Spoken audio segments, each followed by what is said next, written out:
मैं 12 साल की मासूम सी बच्ची थी। मेरे बाप ने मुझे इंजेक्शन लगवाकर वक्त से पहले जवान कर दिया था और कोठे पर बेच दिया। हर दिन रात कोई न कोई दरिंदा मेरे जिस्म को नापाक कर देता था। मेरी हालत अब खराब होती जा रही थी। मुझे अब इन दरिंदों की शिद्दतें बर्दाश्त करते करते थक चुकी थी। हर रात मेरा जिस्म चूर चूर कर देते थे।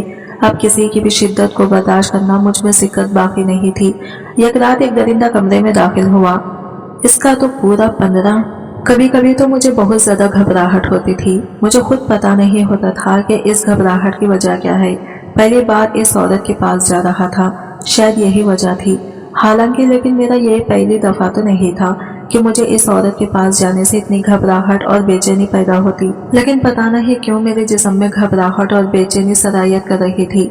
मेरा दोस्त भी मुझे परेशानी से पूछने लगा कि क्या बात है, तुम इतने घबराए हुए क्यों लग रहे हो। तो मैंने नफी में सर हिला दिया। मेरी घबराहट और बेचैनी का मुझे खुद पता नहीं था, तो मैं अपने दोस्त को क्या बताता। हम दोनों रास्ते पर खामोशी के साथ चल रहे थे कि सामने ही एक घर था। तो मेरे दोस्त ने बताया कि यही है उस बेवा औरत का घर। वो घर बहुत बुरी हालत में था। शायद इस जमाने में ये घर बहुत अच्छा हुआ करता था, लेकिन अब इस घर की हालत बहुत ही खराब हो चुकी थी। ऐसा लग रहा था जैसे कई साल हो गए हो इस घर को रंग करने में, और फूल पौधे इस घर के दीवारों में लग चुके थे। इनकी काट छान भी नहीं की थी। हम जैसे ही उस घर के करीब गए तो मेरे दोस्त ने इस घर के दरवाजे पर दस्तक दी, तो अंदर से एक बच्चा आकर दरवाजा खोला। वो हमें अंदर ले जाकर डाइनिंग रूम में बिठा दिया था। मैं पसीने से शराबूर हो रहा था। मेरा दिल मुझे बोल रहा था कि मैं ये सब ना करूं, क्योंकि यह काम गुनाह कबीरा कहलाता था। लेकिन मैं बहुत मजबूर हो गया था इस काम को करने के लिए। नहीं तो इसके अलावा मेरे पास दूसरा रास्ता नहीं था। मेरी बहुत बड़ी मजबूरी थी। मैं हर अंजाम में इस काम को पूरा करना था। मेरी अब तक तो 4 शादियां हो चुकी थी, लेकिन एक बीवी से भी मुझे औलाद की नेमत हासिल नहीं हुई थी। मेरी चारों की चारों बीवियां बांझ निकली थी। लेकिन लोग कहते हैं कि जब मर्द 3 से 4 शादियां हो जाए और बच्चे की नेमत से महरूम रहे तो खराबी हमेशा मर्द में होती है। लेकिन यहाँ मेरा मामला तो बिल्कुल उल्टा था। मैं बांझ मर्द नहीं था, मुझ में कोई खराबी नहीं थी। मैं एक हट्टा कट्टा मर्द था और मेरी सेहत भी बहुत अच्छी थी, और मैंने अपना मेडिकल टेस्ट भी करवाया था। इसकी रिपोर्ट भी बिल्कुल नॉर्मल थी। लेकिन ना जाने क्या चक्कर था कि मुझे चारों बीवियों से ये औलाद भी हासिल नहीं हुई थी, और मेरी आखिरी वाली बीवी भी तलाक या फतह वाली थी। इससे पहले भी बच्चे थे जो कि इसके पहले वाले शौहर ने इससे ले लिए थे, और मैंने यही सोचकर इससे शादी की थी कि इसने पहले भी तो बच्चे पैदा किए हैं, और जब इससे मेरी शादी हो जाएगी तो मुझे भी इस औरत से औलाद हो जाएगी। लेकिन फूटी किस्मत मेरी यहाँ पर भी थी कि मेरे मुकद्दर में औलाद की खुशियाँ नहीं लिखी हुई थी, और मुझे इस औरत से भी औलाद नहीं मिली हुई थी। अब लोग भी बातें बनाने लग गए थे। मेरा अब घर से निकलना मुहाल हो गया था।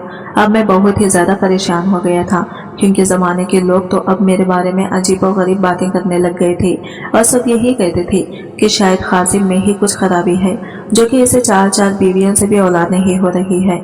मैं कई बार इन लोगों को कह चुका था, लेकिन कोई भी मेरी बात पर यकीन नहीं कर रहा था। अब मैं किसी किसी अपनी रिपोर्ट्स बताता। दुनिया वालों का तो काम ही कहना। अगर इंसान से यह गलती हो जाएगी तो इसे दुनिया वाले जीने नहीं देते। वो ताने दे देकर ही उस इंसान को माफ देते हैं।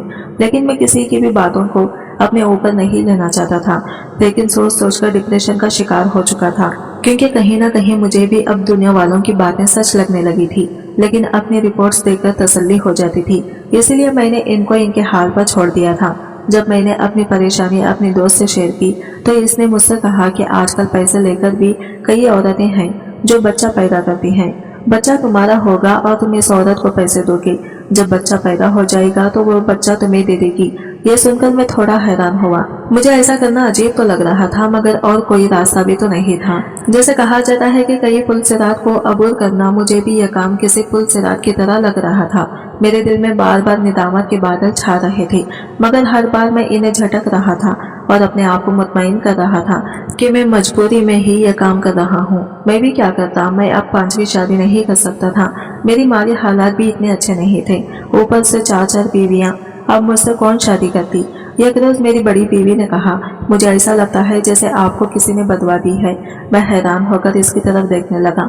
मैंने कहा, कैसी बदवा, किस किस्म की बदवा। इसने कहा कि मुझे ऐसे महसूस होता है जैसे आपको किसी ने ऐसी बदवा दी है। कि आपकी हाँ कभी भी औलाद ना हो, तो मैं हैरान हो गया। इसकी बात पर मैं गौर करने लगा तो मेरी दूसरी बीवी कहने लगी, हो सकता है आपने कोई ऐसा गुनाह किया हो जिसकी वजह से आपको अब तक औलाद नहीं हो पा रही और हमारा आंगन अभी तक औलाद की खलखारियों से सोना है।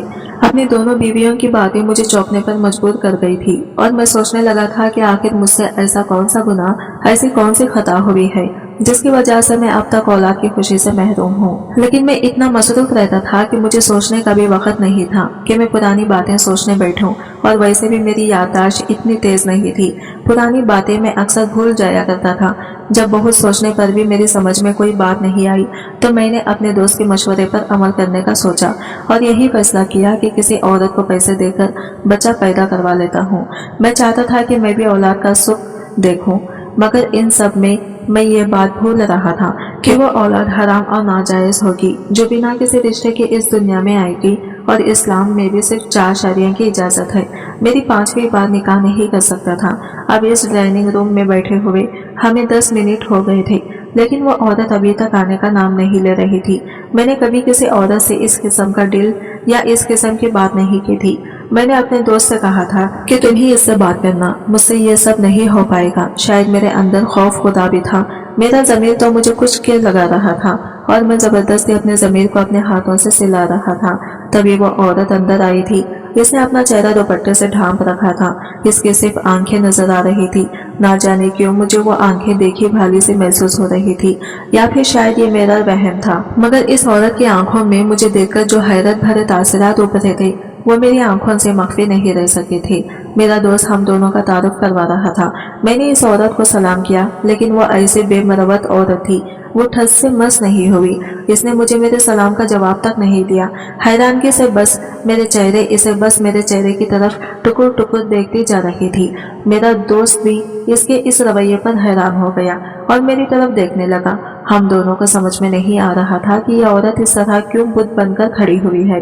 जब मेरे दोस्त ने इससे कहा कि क्या बात है, आपकी तबीयत तो ठीक है, तब इस औरत ने अपने चेहरे से नकाब हटाया, क्योंकि औरत कोई और नहीं। इस औरत को देखकर मैं हैरान और परेशान हो गया था। मेरा वहमो गुमान में भी नहीं था कि यह औरत आज इस हाल में होगी और इस किस्म के काम कर रही होगी। इस औरत को देखकर मैं दूर कहीं माजी में गुम हो गया था। हमारे अब्बाई घर मुल्तान में होता था, जहाँ पर हम सब मिलकर रहते थे। मेरी दादा दादी, मेरे चाचा, मेरे फुप्पियाँ, हम सब एक ही घर में रहते थे और वो घर बहुत बड़ा और हवेली नुमा था। मेरे बाबा और मेरी अम्मी दोनों आपस में रिश्तेदार थे, इसीलिए हमारे नाना का घर भी इसी मोहल्ले में था। जिंदगी बहुत पुरसुकून और खुशबाश गुजर रही थी। हमारा खानदान बहुत सुलझा और मजहबी था, मगर सबका लाड़ प्यार और इतना पैसा पाकर मैं कुछ जिद्दी और खुद सर किस्म का इंसान बन गया था। मेरी वजह से मेरे वालिदैन बहुत परेशान रहते थे, क्योंकि हमारा ताल्लुक एक मजहबी घराने से था और मैं सबसे बिल्कुल मुख्तलिफ था। मैं बिल्कुल बर्गर बन गया था। मेरा हेयर स्टाइल, मेरे ड्रेसिंग, मेरा चाल चलन, दोस्तों की देखा देखी बिल्कुल आवारा लड़कों जैसा हो गया था। मैं सारा दिन बुरी सोहबत में रहता और बिगड़े हुए काम करता रहता। नए नए एडवेंचर्स करने का मुझे बहुत शौक था। इसी वजह से सब मेरे माँ बाप पर जुमले कसते थे और कहते कि उन्होंने अपने बेटे की तरबियत अच्छी नहीं की। मैं खानदान की लड़कियों को भी छेड़ता था और वो लड़कियां भी मेरी वजह से परेशान रहती थी। कई एक मुझे धमकियां भी देती थी, लेकिन मैं अपनी हरकतों से बाज नहीं आता था और ये सब चीजें मेरे वालिदैन की शर्मिंदगी में इजाफा कर रही थी। अक्सर अपने वालिदैन से शिकायत करती थी तो वो मेरी माँ बाप को शिकायत करते थे। इसी वजह से मेरी माँ बाप सख्त परेशान थे, लेकिन मैं अपने दोष पर कायम था। मेरा नजरिया ये था कि मेरी जिंदगी मुझे अपनी जिंदगी अपनी मर्जी से गुजारनी थी। मैं किसी की भी बात नहीं सुनता था, ना किसी की बातों में आता था।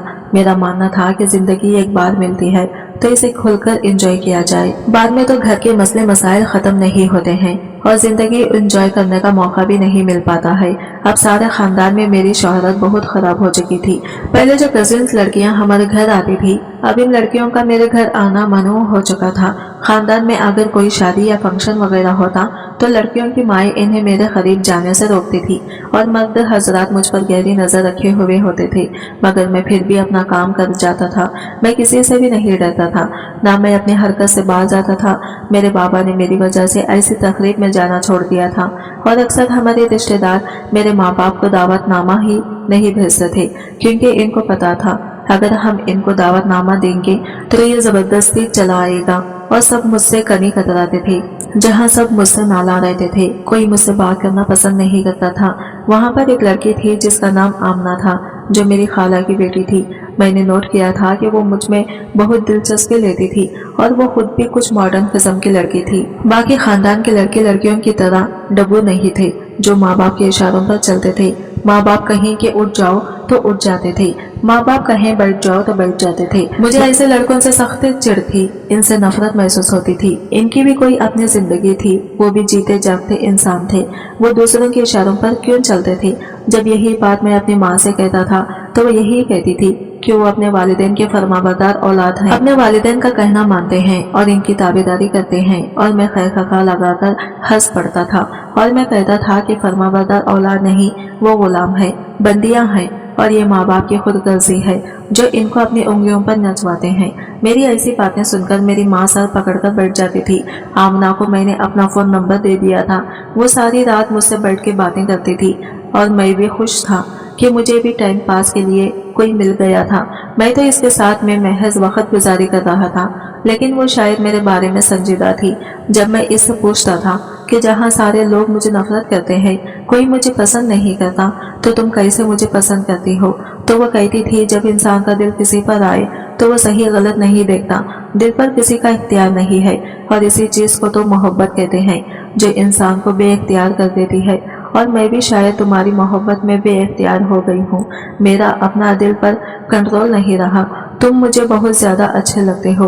वो बन सवर कर मुझे अपनी तस्वीरें भेजती थी, लेकिन मुझे इसके हुस्न में कोई दिलचस्पी नहीं थी। मुझे जिस चीज में दिलचस्पी थी वो मुझे वो सब नहीं दे सकती थी।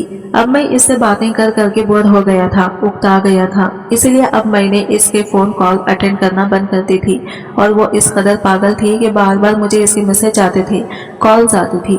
वो मेरे इश्क में पूरी तरह से पागल हो चुकी थी। जब मैंने अपने दोस्त से कहा कि मैं इससे जान छुड़वाना चाहता हूँ क्योंकि ये मेरे पीछे पागल हो गई है, तब मेरे दोस्त ने कहा यही तो मौका है, तुम इस मौके से फायदा उठा सकते हो। जब तुम्हारे इश्क में इस कदर पागल है तो तुम इसे कुछ भी कहोगे तो वो तुम्हारे लिए कर गुजरेगी। तब मुझे मेरे दोस्त की बातें सही लगी और अब मैंने इससे मिलने के लिए इसरार शुरू किया था कि वो मुझे बाहर मिले। वो अपने घर वालों से बहुत डरती थी और वो कहती थी अगर घर वालों को इस बारे में पता चला तो मुझे मार डालेंगे। वो बहुत मॉडर्न किस्म की लड़की थी। इसका इस तरह से डरना मुझे हजम नहीं हो रहा था। मुझे ऐसा लगता था कि वो जल्दी ही मुझे बाहर मिल जाएगी, मगर वो इतनी ही टेढ़ी हड्डी साबित हो रही थी और मैं हैरान रह जाता कि वो तो इस कदर बोल्ड लड़की थी जो किसी से भी नहीं डरती थी। वो इस बात के लिए डर रही थी कि मुझसे मिलने की वजह से इसकी बेइज्जती होगी। शायद इसके माँ बाप बहुत ज्यादा सख्त थे। बहरहाल जो भी था, मुझे तो अपने काम से मतलब था और फिर काम निकलवाने के बाद मैं इसे हमेशा के लिए छोड़ देना था और वो तो लाइन पर ही नहीं आ रही थी। हैरत तो मुझे इस बात पर थी कि वो तो मेरे लिए कुछ भी कर गुजरने को तैयार बैठी थी। मुझे कहती कि मैं तुम्हारे लिए दुनिया छोड़ सकती हूँ। अब ना जाने क्यों वो इतना छोटा सा काम करने के लिए हिचकिचा रही थी। सौ तावीलें इसके खिलाफ गढ़ती रहती और फिर जब मैंने ज्यादा इसरार करना शुरू कर दिया तो वो कहने लगी कि तुम मुझसे शादी कर लो, मेरे लिए रिश्ता भेजो। और इसकी बात सुनकर मेरा दिमाग भग से उड़ गया। मैं इतनी जल्दी शादी करने के बारे में सोच में नहीं सकता था। अभी तो मेरी जिंदगी एंजॉय करने की उम्र थी। शादी के हवाले से मैंने अलग ही सोच रखा था। बेशक वो बहुत खूबसूरत थी, मगर वो मेरे आइडियल जैसे नहीं थी। मजबूरन मुझे इसे ब्लॉक करना पड़ा था, मगर वो एक के बाद एक नंबर से मुझे कॉल्स करती थी, मैसेजेस करती थी और मैं इसके नंबर ब्लॉक करता गया। वो रो रो कर मैसेजेस करती और मैं इससे बेजार हो जाता था। मजबूरन मैंने वो अपनी सिम ही बदल ली थी और इसके बाद मैंने किसी लड़के से फोन पर बात करने की कोशिश ही नहीं की। ये तजुर्बा मुझे बहुत कुछ सिखा गया था। मैं जान गया था कि इन लड़कियों का बातों से दिल नहीं भरता था। सारा दिन भी बोल सकती थी, मगर जो मुझे चाहिए था वो ये मुझे नहीं दे सकती थी। और जो लड़की ये सब मुझे दे सकती थी, इसके साथ मैं लंबी लंबी बातें नहीं करता था, सीधा मतलब की बात पर आ जाता था। वक्त बीतता गया, इसके बारे में मुझे कोई खबर नहीं थी कि वो कहाँ गई और ना ही मैंने इसके बारे में कुछ जानने में दिलचस्पी रखी थी। वक्त गुजरता गया था। एक के बाद दीगर मेरे माँ बाप का भी इंतकाल हो गया था। माँ बाप की मौत का मुझे बहुत दुख हुआ था। इनके बाद मुझे अंदाजा हुआ कि मैं कितना अकेला पड़ गया था। वो दोनों मेरे लिए कितने खास थे। अब मेरा यहाँ पर कुछ नहीं रह गया था।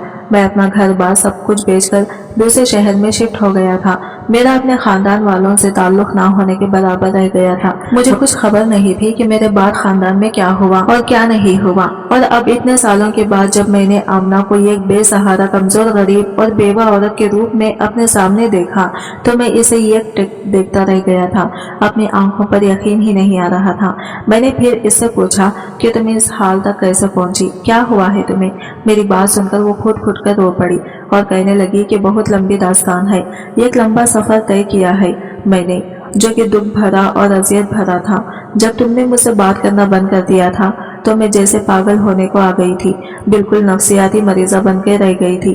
कुछ समझ में नहीं आता था कि क्या करूं, कहाँ जाऊं, तुम्हें कैसे मनाऊं, अपनी मोहब्बत का यकीन कैसे दिलाऊं, तुमसे तुम्हारे साथ की भीख कैसे मांगू। मेरी हालत मेरे घर वालों पर भी आश्कार होने लगी थी। वो मुझसे पूछते कि आखिर क्या नाम है इसका जिसने तुम्हें पागल कर दिया है, तुम्हारा किस हद तक ताल्लुक रहा है इसके साथ, बताओ क्या गुल खिलाया है तुमने। लोगों की बातों ने मुझे कच्चों के लगाए, अपनों की बातों ने जीते जी मार दिया था, मगर मुझे तुम्हारी इज्जत मतलूब थी, तभी मैंने तुम्हारा नाम कभी किसी के सामने नहीं लिया। और मेरी दीवानगी और जुनूनीपन से घबराकर मेरे माँ बाप ने मेरी शादी कर दी थी। वो डर गए थे कि मैं कहीं खुदकुशी न कर लूं या फिर घर से कहीं भाग ना जाऊं। अपनी इज्जत बचाने के लिए उन्होंने मेरी शादी कर दी थी।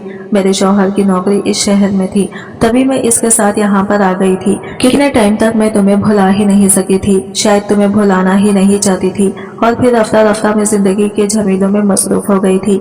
तुम यही वक्ती तौर पर भूल गए थे, तुम्हारी याद से फरार हासिल हो गया था। कुछ साल पहले मेरे शौहर का इंतकाल हो गया। मैं मेहनत मजदूरी करके अपने तीनों बच्चों का पेट पाल रही हूँ, क्योंकि मांगे और ससुराल में मेरा ऐसा कोई भी खैर खवा नहीं है जो मेरी मदद कर सके।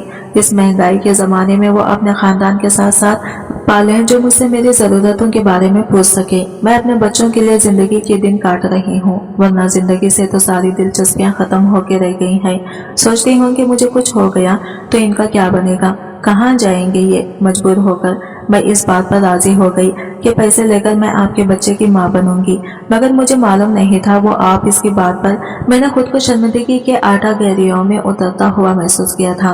तभी मैं इसे कहने लगा कि तुमने मुझे बदवा तो दी होगी, क्योंकि मैंने तुम्हारा दिल तोड़ा, तुम्हारे साथ इतना बुरा किया। मेरी बात पर वह हंसकर कहने लगी कि तुम दिल में अभी तक जिंदा हो, और मुझे अब इस बात का भी एहसास हो गया है कि तुमने मेरे साथ बेवफाई की थी, तुमने मेरे साथ गलत किया था। जब भी मुझे तुम्हारी याद आती तो मैं एक ठंडी आह भर के रह जाती थी। खुदा गवाह है कि मैंने तुम्हें कभी बदवा नहीं दी, बल्कि जब भी तुम याद आए तो हमेशा तुम्हें खुश रहने की दुआ दी है। तुम बताओ क्या तुम खुश हो अपनी जिंदगी से? इसकी बात सुनकर मैं फूट फूट कर रो पड़ा था और वो मुझे हैरान निगाहों से देखने लगी थी। अब मुझे अंदाजा हुआ था कि मेरी दोनों बीवियां ने मुझसे जो बात कही थी वो बिल्कुल सच थी। इन दोनों का कहना था कि मुझ पर किसी की बदवा का असर है। शायद मैंने किसी के साथ बहुत बुरा किया था। इसकी सजा के तौर पर मेरे साथ ऐसा हुआ कि मैं 4 शादियां करने के बावजूद भी औलाद की नेमत से अभी तक महरूम हूँ। और अब मुझे अंदाजा हो गया था कि वो बदवा किसी और की नहीं बल्कि आमना की थी, क्योंकि मैंने एक मासूम दिल तोड़ा था। इसकी आंखों में ख्वाब सजाकर वो ख्वाब इसकी आंखों से नोच लिए थे और इसे अकेला छोड़ दिया था। ये बहुत बड़ा गुनाह था, क्योंकि अल्लाह पाक मासूम दिल तोड़ने वालों को पसंद नहीं करता, और जब भी कोई गुनाह करता है तो इसे इसकी सजा मिलके रहती है। और फिर मैं अपने दोस्त के साथ खामोशी से वहां से चलकर आ गया था। वापसी पर मेरा दिल बहुत बोझ था।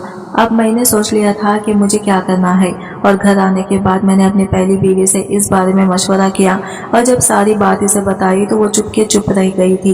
वो मेरी चारों बीवियों में सबसे ज्यादा समझदार थी, मामला फहम भी थी और सुलह जो भी थी। इससे बात करके मुझे हमेशा तसल्ली हो जाती थी, क्योंकि वो मुझे बिल्कुल दुरुस्त मशवरा देती थी। इसने मुझे कहा कि आपका ये फैसला गलत नहीं है, आप इस औरत के साथ शादी कर लें, ऐसे आपको अल्लाह की रजा भी मिल जाएगी, और हो सकता है कि अल्लाह आपकी ये दरीना ख्वाहिश भी पूरी कर दे। और फिर कुछ दिनों के बाद मैं दोबारा आमना के पास गया, और जब इसे निकाह की ख्वाहिश का इजहार किया तो कितनी देर वो गुमसुम सी रही। फिर कहने लगी कि मुझे इस बात पर एतराज तो नहीं है, मगर शायद आप मेरे बच्चों को वो मोहब्बत न दे सकें जो इनका हक है। मैंने इसे यकीन दिलाया कि ऐसा नहीं होगा, मैं तुम्हारे बच्चों को बहुत मोहब्बत दूंगा, इनका ख्याल रखूंगा। वैसे भी यतीम के सर पर हाथ रखने से तो अल्लाह भी खुश होता है। हो सकता है कि इस तरह से मुझे भी अल्लाह का खुर्ब हासिल हो जाए। और ये जो तुम्हारा मैंने दिल तोड़कर गुनाह किया है, हो सकता है कि इसका भी कफारा अदा हो जाए। वो मेरी बात पर मुस्कुरा उठी। इसके चेहरे पर खिलते हुए रंग ये जाहिर कर रहे थे कि इसे जिंदगी की सबसे बड़ी खुशी मिली है। और फिर जल्दी ही मैंने इसके साथ निकाह कर लिया और इसे लेकर अपने घर में आ गया। मेरी बाकी तीनों बीवियां इस बात से बेखबर थी। इन्हें जब मेरी 5वीं शादी के बारे में पता चला तो वो हक्का धक्का रह गई और कहने लगी कि अगर अल्लाह ने आपको औलाद देनी होती तो हम में से ही दे देता। आपको 5वीं शादी करने की क्या जरूरत थी, वो भी इस औरत के साथ जिसके पहले से ही बच्चे हैं। ये सुनकर मैंने इन्हें कहा कि मैंने जो कुछ भी किया है सोच समझकर किया है और अपने दिल की खुशी के लिए किया है। तुम फिक्र मत करो। इसके यहाँ पर आ जाने से तुम लोगों के हक तलफी नहीं होगी, बल्कि तुम सबको तुम्हारा जायज मुकाम जरूर हासिल होगा। आमना को यहाँ पर आए हुए थोड़ा ही अरसा गुजरा था जब ईद के बाद दीगर अल्लाह पाक ने मुझे औलाद की खुशी दिखाना शुरू कर दी और मैं हैरान परेशान रह गया कि ये कैसा मुजिज़ा हुआ है। इसका मतलब यही था कि मैं अब तक इतनी बड़ी खुशी से इसलिए महरूम था क्योंकि मेरे साथ आमना की आह भी सफर कर रही थी। यह इसका दिल तोड़ने की सजा थी और अब जब इसकी आह खुशी में तब्दील हुई तो अल्लाह पाक ने भी मुझे खुशी अता कर दी और मेरी मुश्किलात परेशानियां खत्म हो गई। मेरा कारोबार भी दिन दुगनी रात चुगनी तरक्की करने लगा था। अब तो मैं पैसे में खेलने लगा था। अब अल्लाह पाक ने मेरी चारों बीवियों को औलाद अता कर दी थी और मैं खुशियों के अंधेरों में जैसे झूल रहा था। हमें कभी भी किसी का इतना दिल नहीं दुखाना चाहिए कि इसके दिल से निकलने वाली आह हमारी जिंदगी का सबसे बड़ा कांटा बन जाए और दुनिया के साथ साथ हमारी आखिरत भी खराब हो जाए। मैंने आमना का दिल दुखाया था, इसलिए अल्लाह ताला ने मुझे औलाद की नेमत से महरूम कर रखा था और जैसे ही इसे अपनाया अल्लाह ताला ने मुझे साहिब औलाद कर दिया। मगर हर जगह पर हमें अपनी गलती का कुफारा अदा करने का मौका नहीं मिलता, इसलिए कोशिश करें कि कभी किसी का दिल ना दुखाएं।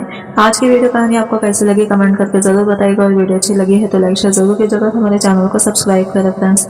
मिलते हैं अगले नई वीडियो के साथ, तब तक के लिए बाय बाय, टेक केयर।